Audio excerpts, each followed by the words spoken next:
A quick message from our sponsor. Imagine if you could make your destination page match your messaging, eliminate leaks and distractions when sending someone from an ad or message, remove friction and make it easy to buy.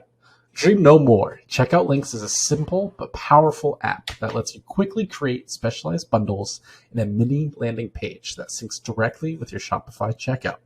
Preload the shopping cart to reflect your order in that specialized bundle. You can automatically apply discounts so they don't have to manually type it in. And then you can also track individual link performance and so much more. You can find other creative ways to use them with your paid ads, customer support chats, holiday offers, new product launches, email and SMS campaigns, or even rewarding your VIP customers. Go to checkoutlinks.com/Matt to learn more and install the Shopify app. That's checkoutlinks.com/Matt. This is Brand Builders. We've been actively working in D2C land for years and are continuing to be in the trenches daily. I'm Matt Lady, one of the co-hosts. Each week I have an episode with Tom Brown and an episode with Richie Mashiko. Sometimes we'll have one together. We are here to share our unfiltered, candid, casual perspectives, insights, lessons, experiences on building a D2C brand. We text about this stuff all the time and are super nerds about all things e-commerce, and we just want to share this with you and hope you get something from it. Enjoy the show. All right, Richie, I got something here for today I'm going to share with you. This is an ongoing debacle. It was a big deal like last week or something. And it is a scandal. It was a photoshopped Klaviyo results. This guy, Santiago, self-claimed email king, was posting photoshopped Klaviyo results and tweeting them out and using it to get more clients, get leads, get followers, get attention. And someone compiled all of his tweets of, here's some proof of my clients and claims. And so simply put, the Klaviyo revenue number did not match the Klaviyo visual circle. So he photoshopped the numbers and the percentage, but not the actual little pie graph, little chart. So it kind of blew up. People he tried to defend himself. What an idiot. And people were calling him out and talking about it. And he's like, oh, my bad, guys. My VA tweets for me. I didn't catch it. Oh, they didn't catch your Photoshop job or do it properly? What? And then someone pulled out a receipt of DMing him, hey, who does your tweets? And then he's like, I write my own tweets. So he got caught and man, it just goes to show you that website. Talk about the website, the stock image. What Remember website? that part? He had his website, and then he said, oh yeah. It was here's me and my team, and it's just him. It's a photo of him, and then 5 stock image models, and it was him and his team. And so someone Google reverse image searched, and it just came up on Unsplash or one of those hey, but it's an international that you team. use for International team. Yeah, but also no. That one they're fake models. So man, just so much stuff to say about this because a lot of people, for better for worse, they think that big social media number following means expertise and knowledge and success. And I think that can be correlated at times, but I think oftentimes it's very misconstrued. It's very just not the right metric to look at. And Santiago, this email king, this guy, was very much an example of that. He made a bunch of money just faking results and sharing it on Twitter, and then getting more clients and faked more results and shared it on Twitter and got 16,000 followers or something. And so people just rapid success in a year or two. Wow. Bro, you know what this reminds me of? Dude, this shit reminds me of the Ty Lopez types. You know what I'm saying? You remember back in 2016 YouTube, he would every freaking YouTube video ad would be like, "Hey man, are you reading books? Do you have knowledge?" In front of his like freaking Lamborghini. So I just low key, I feel like this is like the reincarnation of like the Tai Lopez types. You know how it is on Twitter, man. Yeah. There's like a certain style you got to follow and all that. But hey, he got caught. It's a lesson: Photoshop better. He got. That's the lesson: Photoshop better. No, it's just like you got to verify stuff. You just can't take things what people say on the internet as true all the time. And especially if you're a brand founder, right? Like, you don't know any better. Yeah. It's your first time running an e-commerce brand. Oh, that looks great. Cool. I'm going to hire this guy. But, like, you don't know that that's how it works or not, right? No, you got to do that DD, that due diligence, man. That's why, like, yeah. I feel like the people who I feel the worst for, the people who kind of get scammed into working with these types of people. You know what I'm saying? Like, it's very easy for someone who's like, oh, shit, e-commerce Twitter is a thing. Like, I could find people to work with. And, oh, this guy seems, like, reputable, but, like, low-key, how the hell do you know? You know what I mean? So, you know, if you're a brand person or hiring someone or entering any sort of partnership, just do your due diligence. Make sure Klaviyo things are not photoshopped. I don't know. Just find good people. We could recommend you some. Yeah, basically. I mean, besides that, though, like, they have to know us and find us, though. And then how do they trust and know us? That's true. You know, it's like this like scamming, multi-step problem of like, it's like multiple people, multiple steps. You know, so it just went deep. He like changed his handle. He like changed his like bio and links and stuff, and kind of just like faded out into the abyss for a little bit. But just like that was a recent example, and it's not the only one, and it's not going to be the only one in the future. There's plenty of people that are doing this. Yep. Well, speaking of more Twitter, be on the lookout. More Twitter drama. What's this next one? So this guy does CRO for brands, and he made this thread and huge claim. Sanzo is stocked at 200 plus Target stores, but the key to their long-term success will be their D2C website. Here's how to improve their PDB to sell more. And he like does this in public, a thread for the founder of Sanzo, and like goes through and talks about every single change he'd make, the images, the words, the formatting of like this product page, and like, oh, this is like the key to long-term success. And like telling this guy how like what's up, right? And it's just like, man. Well, then what did how do you first of all Sanzo's founder say? What did Sandro say?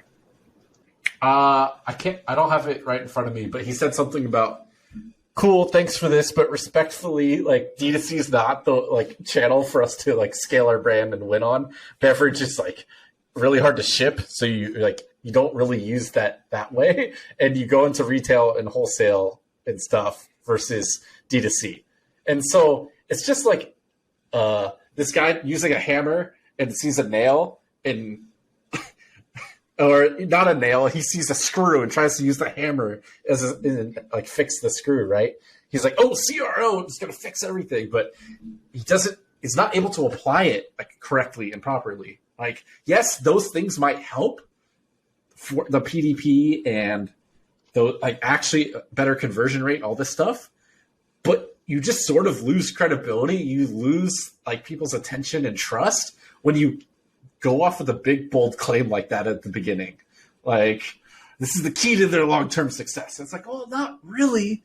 You could, if you just said, oh, conversion rate might increase some, or just like messaged him or emailed him and not made this a huge public thing and try to like jerk yourself off. Like, dude, like, I just don't like these sort of things a lot of the time. Yeah, I mean, well, as a person who's been on the brand side, and now we're both on the brand side. Congrats, man! Congrats! Thank you. Mattress salesman of the year. Online mattress salesman. Online mattress salesman of the year.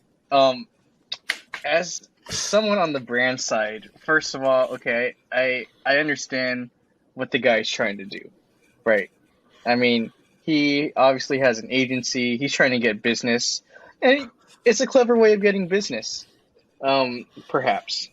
But I can tell you, as someone on the brand side for the past 2.5 years, when people assume they know how to run my business better than I do, I'm just like, GTFO, bro. Like, like just shut the fuck up, like stupid bitch. And not to say this guy is dumb or anything. Just get out of here, Just get out of here. But like, it's very presumptuous, and it kind of actually shows me that you don't really have a good understanding of how different business models work. So to me, that shows you're kind of stupid. Stop. Pause. But yeah, I mean, you know how it is. You live, you eat, you breathe. Like, I legit lose sleep over this type of shit. And then someone who has pretty much zero context, who just seen a website, is like, "Hey man, you're fucking it up. You do this." I'm like, bro, shut up. And what's some guy's motive? He wants to get paid. So that's that. Again, do your diligence. Yeah, do your diligence. It's not a bad idea, but just know how what you're doing, who you're talking to, and the actual business and brand behind it. If they're only D2C, or if he just took out the long-term success part and didn't throw us all off and make a big claim like that, I'm cool. Yeah, maybe these PDB changes are better. But yeah, and actually, the PDB changes are pretty good, actually. Yeah, but no one's gonna listen or accept that or make it a thing. No, it's like if I was "Hey, you're stupid. Listen to me." I'm gonna be like, "No, shut up, bitch. Fuck you. You're stupid." Yeah. So that one is just he kind of got ratioed. It kind of got dunked by the rest of D2C Twitter. And I think there's ways to go about it. You could just email or DM someone, "Hey, I had a few ideas," or "Here's this mock-up I made. Maybe it'll help. I do this for other brands. If you want to learn more, have me implement the changes for you. Let's talk." Or whatever. I don't know about this whole. Maybe it works, and this is the one time it didn't work, right? Or maybe someone saw this thread and didn't view it like we are, and our perspective, and they're like, "Oh yeah, that's great. I want him to do that for my site," and then he still got business off this anyway. So who's to say who's right and who's wrong? But that's our feedback. That's our perspective on this. Is go do your thing. Go get you got to make money, but there's other ways to approach it. Don't be an asshole. Other ways to get after it. So, yeah. Don't be a duke. Don't try to be a dick. So, a douche. Moving on to the next one is a tweet from Dan McCormick. He has been at a few other D2C brands before. He helps his brother Patty with Not Boring, a relatively big newsletter. And then he's currently building this new creatine brand. And he announced a few days ago about Shopify rolling out features to help cross-platform purchasing and merchants discover customers. Is Shopify Cash. It's currently in beta. It's essentially 3% back in Shop Cash rewards processed by ShopPay. So wait, what is this? Shopify's trying their best. It's a cash back program through Shopify Pay. So the one-click purchase or the Smart Pay. It's Apple Pay, but it's Shopify Pay. It's these other ones, but Shopify's own tool. Oh. So they're trying to Shopify's just trying to come up with ways to help merchants. They get one of the universal kind of issues, I guess, that everyone has is acquiring more customers without just spending more money on ads. And so Shopify Pay, it seems like if you use Shop app and Shop Pay, that's when you get the cash back, and that's how you can then use it. So if you use it on one brand, and then that's how you get it, then you have to use it on another brand in the Shop Pay, like Shop app store. So then you get that 3% cash back, and it's kind of this like cyclical thing. So you keep getting your $3 back after you spend $100 on this hoodie, and then you go to another brand, and like that's their way of trying to help us help merchants. So my initial gut reaction was like, that's pretty cool. But like at the same time, I don't Jesus, no, down, double 2 thumbs down. But yeah, that's kind of where I ended up after like thinking about it and just as talking through it too. It's like the right idea, but I don't think it's gonna work out as well as they hope. What do you think? Besides double thumbs down? Can I tell you why this is dumb? Oh, it's dumb. Okay. Theoretically, it could work theoretically, but here's the thing. Okay, first off, you guys are migrating to Shopify, right? And then I'm assuming you're gonna do the Shop Pay installment crap, right? Just because the AOV is gonna be high, right? Yeah. So we're doing that. Bro, do you know what the payment processing fees on that are? Is it 5%? Yes. You know how expensive that shit is, dude? Oh my lord. Okay, first of all, I have a little bit of beef because first of all with the Shopify Payments product in general. Okay, here's my beef. So we switched from Shopify to Braintree. Okay, we don't have to get too much in the weeds of all the percentages, but basically Braintree is part of PayPal, and it's essentially their credit card processing their product. And their rates were a lot cheaper. So in the whole credit card processing world, there is this thing called interchange. So I didn't know this, but interesting thing is Visa, MasterCard, Amex, Discover, all these cards, their processing fee is different.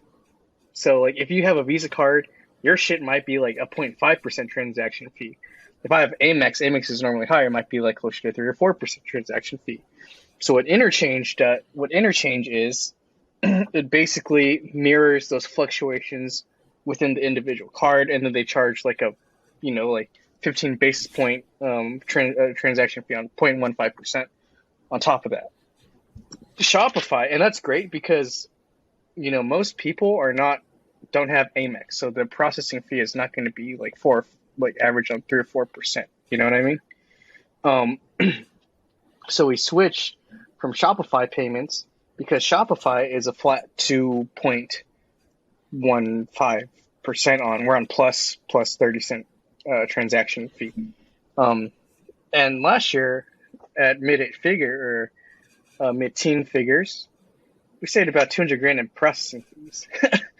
Now, the only reason why we had to switch back to Shopify Payments, unfortunately, is because this subscription product that we launched with, Recharge, the only way you can collect credit cards is if that product integrates with Shopify Payments, not Braintree. So I had to, so they kind of have a monopoly, or not a monopoly, but they're obviously wanting people to use their payment processing product. So I lost a lot of money this year. Okay, so that's my first beef. And then I go back to them. I'm like, dude, look how much we spend with you. Like, do you have any wiggle room on this at all? And they're like, no. And I was like, all right, fuck you. I was kidding. But I'll tell you why this product is kind of stupid. I highly recommend people go listen or watch the podcast that Harley Finkelstein, the Shopify president, whatever, did with Nick and Moyes on the, what is it, Limited Supply? I think that's what it's called. Limited Supply. Their podcast. Yeah. And I think you can kind of get an understanding of how they're thinking about their products. Unfortunately, I just don't think this is something most merchants need or want. And this is not going to solve a lot of problems. Like, okay, first of all, how many people buy shit on the Shop Pay app? I don't even know that many people who have it. It's not Amazon. They're trying to like in a way try to be like Amazon, right? Okay, that's not really going to do anything in the near term to solve like a merchant's problems. And second of all, I think this kind of goes back to the CRO thing, where people are like, "Oh man, if you boost by 10%, guess what? You're going to get 10% more revenue." And I'm like, that sounds good in theory, but guess what? It's easy to cherry pick data, you stupid bitch. um, sorry, aggressive. But you know what you know what I'm saying? It's easy to Yeah. cherry pick data, and as an operator, you look. I look at the Shopify Live dashboard too much. You could tell when it's actually more money or not that much more. There's not a change. You know what I mean? So I mean, I think Yeah. this is another one of those things. Is like, oh, look, we're trying, and it, could be good in the long run, but I don't think in the short term it's going to be anything crazy. It's my rant. Right. No, it's good. I think there's a lot more adoption that needs to take place. Like, it's not only you must use Shop Pay, but then you have to buy in the Shop app, right? So Yeah, who has? I don't know anyone who has that. it's like a yeah, and we are building our careers and brands and businesses and future on this, and we don't even use it. So like customers are not going to immediately just start flocking to this unless they push it heavily and build out as its own thing. And you know how I don't hard know. that It is? seems like it. We know as merchants how hard it is to get someone to buy something on your own site. Okay, you know how hard it is to get someone to download an app and then use that app consistently? That's extremely hard. People are already giving their data to the CCP on TikTok. They're already giving Mark Zuckerberg money. Okay. They're already giving Jack Dorsey, now Elon Musk, money on Twitter. Okay. Trust me. Jeff Bezos is getting his money. It's just extremely difficult to get mass adoption on this. And it's not really going to move the needle for brands. I don't think it will. Not this V1, this version 1. This like first like thing it's going to come out as. I don't think it's going to be that great. I hope I'm wrong. I hope it's wildly successful and we all make more money from it. But I just don't think that will be the case. Yeah, just make better ads. That's Shop Cash. Just make better ads. Make ads great again. A quick reminder from our sponsor. Checkout Links allows you to create simple and effective short links that go straight to your checkout for your social media pages, paid ads, customer support tickets, direct messages, holiday-specific offers, brand new product launches, or even adding a QR code to your packaging or insert with a checkout link for easy reordering in just seconds. Once again, go to checkoutlinks.com to learn more and install that Shopify app. That's checkoutlinks.com/Matt. Okay, moving on to our next one. It's from our digitally native, Mr. Nate Pullen? I don't know how to pronounce his name. And so basically saying Shopify market cap used to be 170 billion, now it's down to 35 billion. He's saying it's still overpriced. So a bunch of people responded and were talking about how, well, yeah, D2C is just a channel. It's not a whole business model. And you should be in retail and wholesale, and you should be on Amazon and kind of all these other channels. There's some interesting back and forth about this. So I just want to comment and then ask you what you think about it. But I think Shopify has done an incredible job at truly democratizing commerce. And I kind of cringe saying that, but like almost anyone can start a side hustle in their house, like pack and ship orders and start a business and start a side hustle, start a project from like day one and use Shopify. It's relatively affordable. It's probably the cheapest, best option out there, right? And so I think for a lot of people and the average person, this is like a great thing. And as entrepreneurship the bar continues to get lower, the more entry points and the more competition, we'll see better and better products and tools, and Shopify will be able to continue to adapt and evolve on this. But I think for the average person and the average entrepreneur, like you could make a fine living just off D2C. Like you do not need retail and wholesale and Amazon and B2B and all these other things.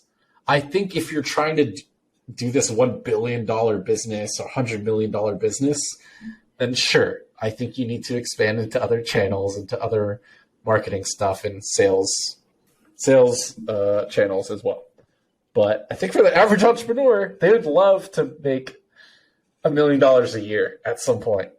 And then even if they take home 20% of that at $200K, that's like more than their job was, over a few years. So I think I get where he's coming at from an enterprise, big brand, like super high level and like with VC money and stuff.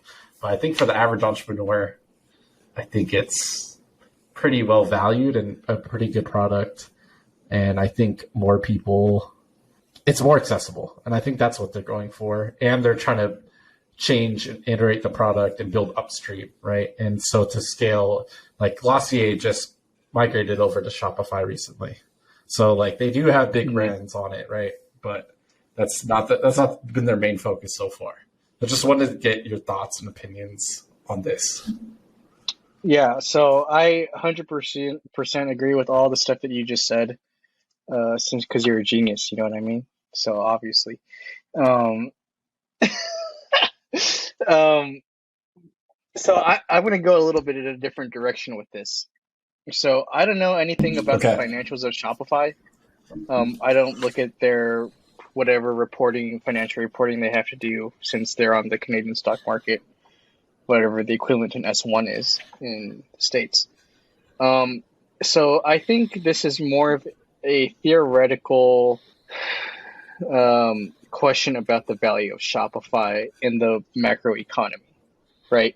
So I think I always, whenever you assign any value to a company, right, you're really looking at, I think, the current market value, right, which could be measured in revenues and cash flows and things of that nature. And you're also trying to predict the future value of the company, right? Mm-hmm. And then that's also subjective because are you looking at it at a future value on a scale of 1 year, 5 years, 10 years, 100 years? What is that time horizon that you're looking at the value of this company?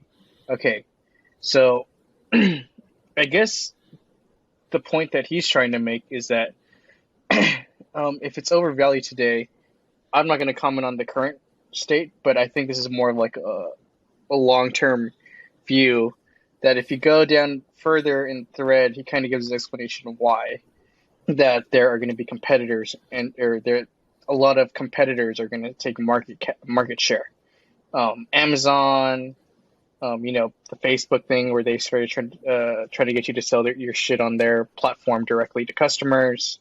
Apple, all the big tech guys that are kind of in the arena right now. And I'm not sure actually. I do see the argument that Shopify over the course of 100 years becomes, like a multi-$100 billion business, right?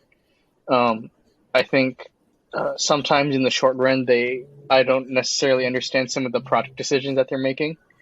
I think it's a good product overall, but some of the innovations, like what we just said with the shop cash thing, like I don't know how the fuck that's gonna help me, but I like your checkout. You know what I'm saying? Yeah. I mean, your site works.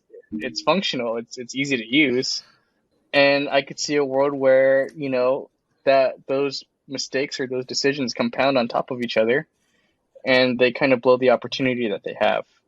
Right? I think Shopify has to think. And I listened to the Harley episode. He said his biggest competitors were like the Magentos, the Salesforce, the e-commerce, the CMS thing. I think his biggest comp is Amazon, right?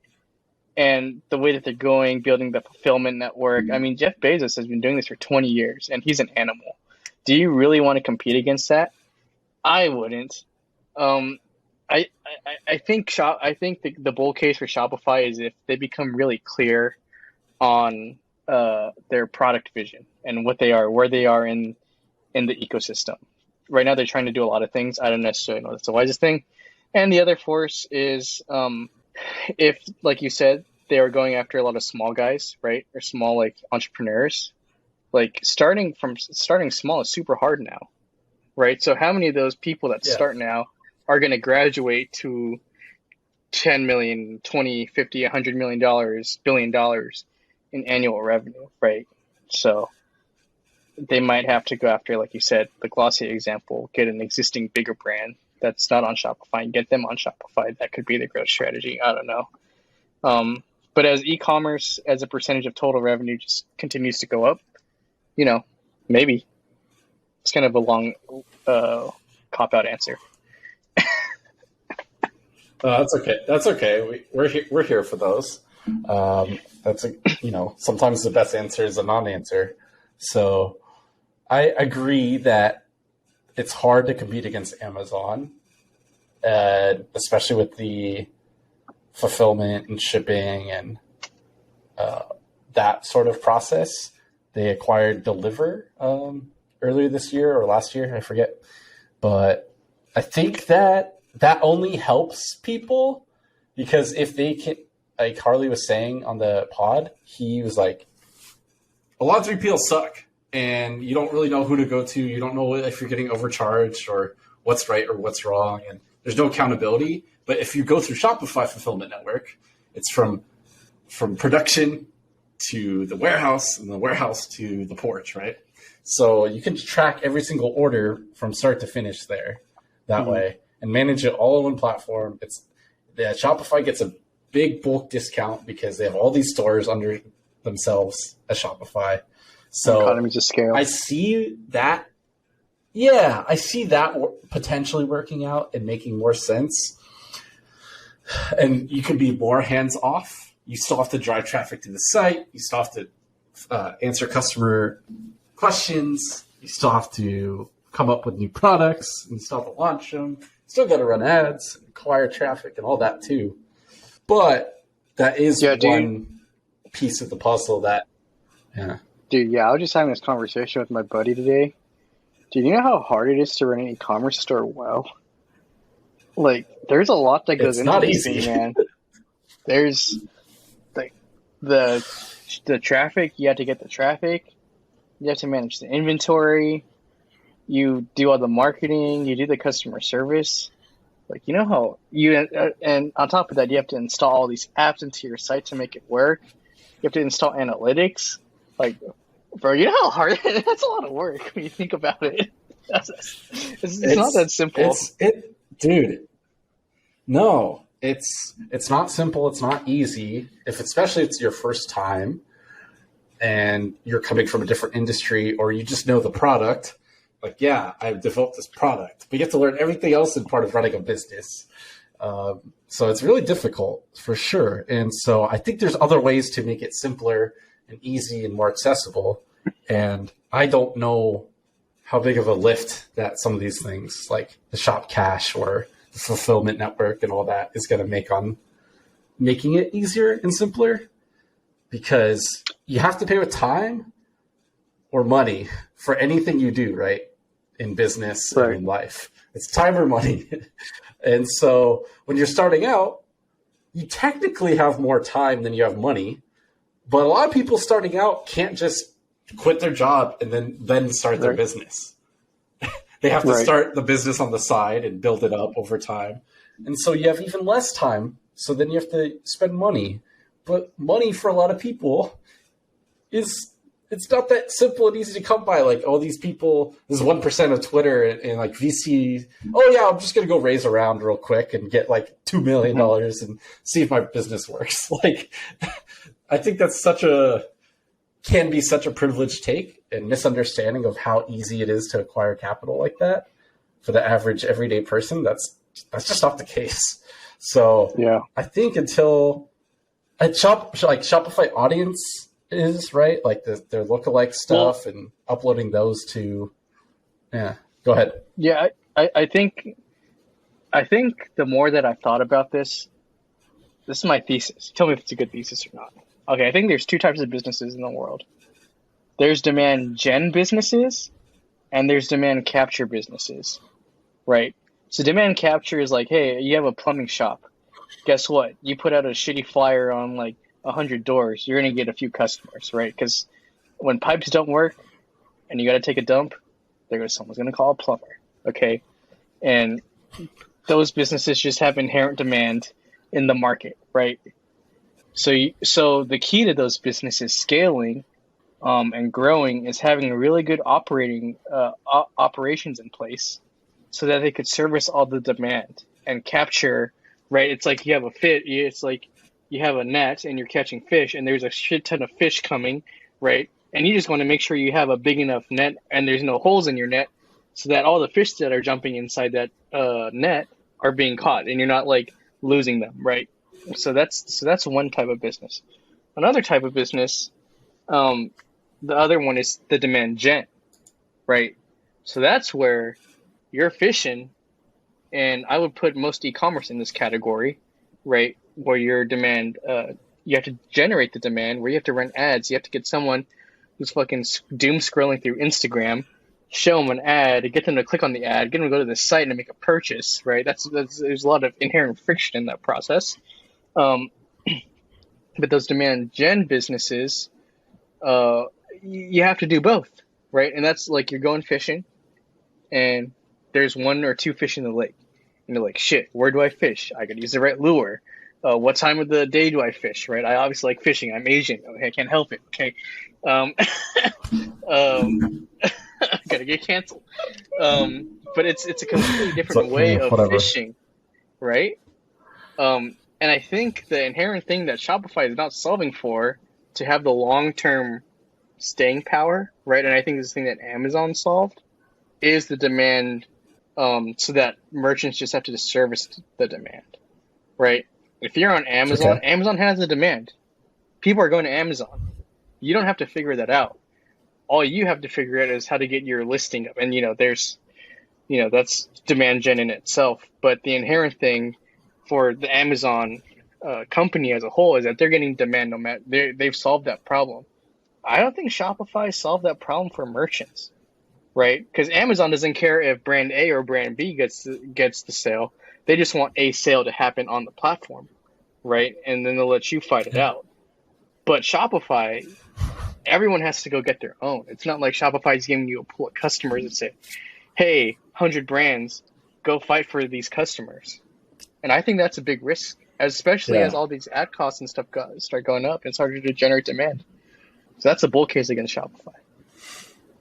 Right. So how did Amazon create that and capture all that demand? Is it the 2-day shipping? Is it the prices? Is it Prime? Is it just years time in the market? With it the first mover? Like, I'm sure it's a little bit of everything, but it's all of the above. Is trying to, all the above. Yeah. And what are you saying? My bad. Okay. Yeah, no, it's all good. Shopify, I think, is trying to figure that out with this Shop Pay and Shop app and stuff. But I think you just need, like Amazon, you just go to Amazon.com and search up the product, and then it shows you all the options. That's what Shopify, if they want to go that route, needs that. Not download our app, not use this instead, right? There needs to be some sort of easier adoption, easier searchability, discoverability to all of the brands on the platform. And so it's shopify.com/stores or /brands. And then, hey, just search what you're looking for. We'll show you brands. And then maybe brands there's search ads, and promoted ads that Shopify can sell then, and like organic listings and stuff, just like the Shopify app marketplace, right? Why don't they just do that for brands? That's what Amazon's doing. Right. So you can help on both supply and demand. So I think that's like another way to go about it. It's probably not that simple. I'm super oversimplifying it, but I think that's more the right way to go. Yeah. So yeah, maybe I might agree with Nate here. I don't know. We'll see. You think so? But not, I mean, that's a pretty Uh, hard case. But at the same time, if freaking in 20, 30 years, 50% of commerce is done online, I mean, they're going to get a lift from that. They're going to capture some of that yeah. or a lot of it. You know what I mean? So maybe it doesn't matter. Maybe they're just riding a macro trend. I don't know. Things aren't stagnant. But Yeah, it was good. Last thing I'll say on that is like the pandy the last 2 years, like there's this huge spike, this huge like jump, and people are operating on a pandy lasting forever, and like this like oh that's the new trajectory, but it's a lot or almost everyone has come back down to earth off of that and is back on the track from 2019 in the beginning of 2020 before it all started. So yes, that was a huge spike and there's a big opportunity and to figure that out. But people are going back outside, whether it's over or not. People are doing things with their life. They're not just stuck at home doom scrolling as much. So I just think there's other ways to be creative and trying to do that. I had a great conversation about live shopping earlier with TikTok and setting up a modern day QVC style live shopping stream for your brand and business, and getting to interact with people, answering their questions in real time on the platform that the attention is at. And if you have the right kind of brand and product and person and price point, you could print money off that. So I think there's still plenty of ways to win. I just don't think it's as straightforward as the last 6-7 years were of throw any ad on Facebook and you'll make money. We're kind of past that. We have been for a little while, but I think it's coming to it's being exposed more, perhaps, is what I'll say. 10x ROAS only for mattress 10x ROAS only for mattress salesmen. Yo, I mean, our MER is healthy right now on very very basic, very generic stuff. So yeah, I'll take it. Healthy MER. Can't wait to get on Shopify. Start sending in some emails. Actually running some real ads. It's going to be great. So I think that's it for this one. We're out of here. I'll catch you on the next one with Tom, and then Richie will be back after that. So thanks for listening. Catch you guys on the next one. That's it for today. Thanks so much for listening to this episode. I love being able to do this and meet with people that are smart and enthusiastic and just want to share what they have to know about all things D2C. Every rating and review and episode you share with a friend means a ton to me as I continue to bootstrap this show as part of my small little media brand, High Key Geek. If you haven't checked out my other show, E-Commerce Uncovered, you should.